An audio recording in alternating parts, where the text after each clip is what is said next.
A number of sources unofficially report that a group of the FSB from Moscow with the highest powers is working in the Crimea annexed by the Russian Federation, allegedly investigating the entourage of the Russian head of Crimea, Sergei Aksyonov, for abuse of power, conflicts of interest, and corruption. One of the Crimean human rights activists, speaking on condition of anonymity, told Krym.Realii that security forces from Moscow were working in the building of the Russian government of Crimea. My sources in the Council of Ministers of Crimea reported that the security forces have uncovered this quiet little world with inflated staff under Aksyonov's roof. This week, an ambulance even had to be called to the Council of Ministers as some people fell ill after visiting the office of the head of Crimea. But the security forces are not only interested in the Council of Ministers, they are paying great attention to Yevpatoria, where big problems are expected for the local leadership, the human rights activist reported. According to the human rights activist, the work of the security forces landing party came as a complete surprise to the top officials of the Russian vertical of power in Crimea.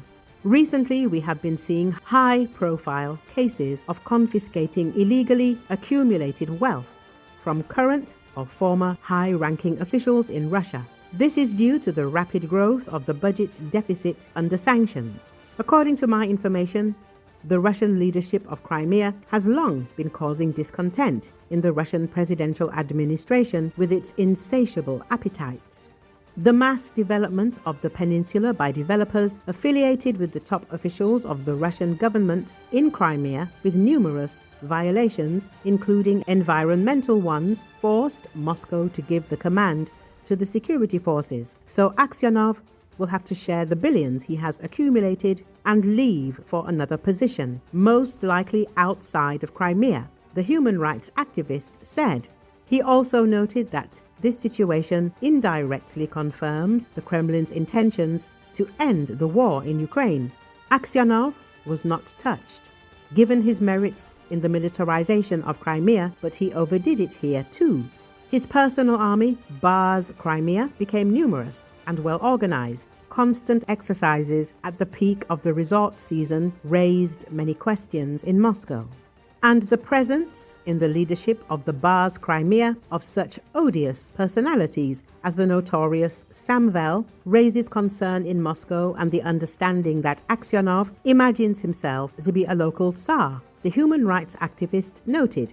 The authors of the resource point out that Aksyonov annually reports on the implementation of the federal target program for cash execution, ignoring the real results of the commissioning of objects. Abandoned construction sites multiply, and advances to contractors at the end of the year mask inefficiency. This leads to the conclusion about the possible theft of budget funds. Crimean activists have long pointed out the isolation of the Russian vertical power in Crimea from the Crimean people.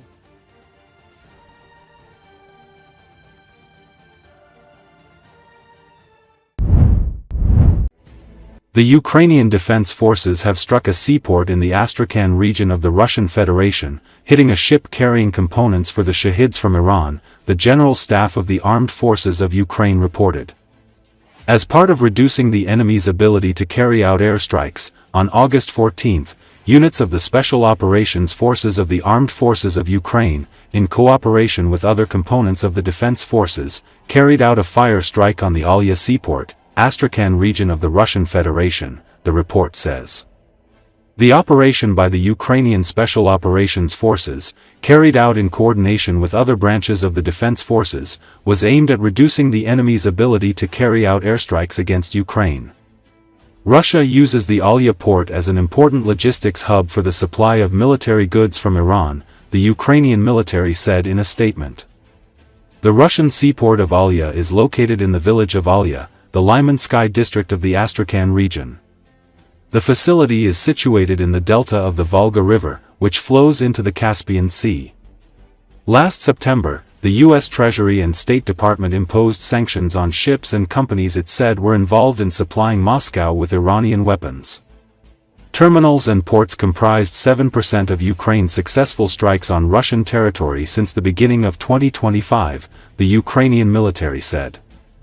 Most of the Ukrainian deep strikes took place over a range between 200 and 1,000 kilometers, it added. Ukraine estimated that its strikes dealt $74.1 billion in damages this year, but did not provide details on its calculations. On November 6 last year, a Ukrainian strike drone hit a missile boat of the Caspian flotilla of the Russian Navy at the naval base in Kaspiysk. The drone traveled approximately 1,500 kilometers from the Ukrainian border to reach its target. It is home to the Russian Navy's Caspian flotilla and coastal troops, including marine forces, according to the independent Russian Astra media outlet. The flotilla has conducted missile strikes on Ukraine, and the 177th Marine Regiment has participated in combat operations in the Kherson and Zaporizhia regions, the publication noted.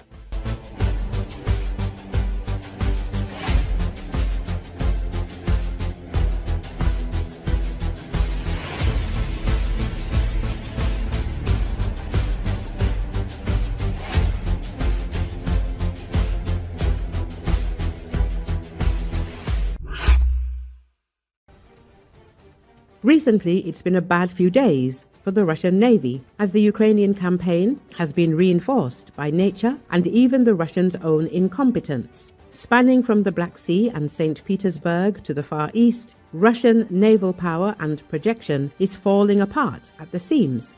The biggest news is that after years of repairs and accidents, Russians officially lost their last aircraft carrier, Admiral Kuznetsov. Euromaidan Press media outlet recalls the massive ship has now been decommissioned and is to be scrapped for parts.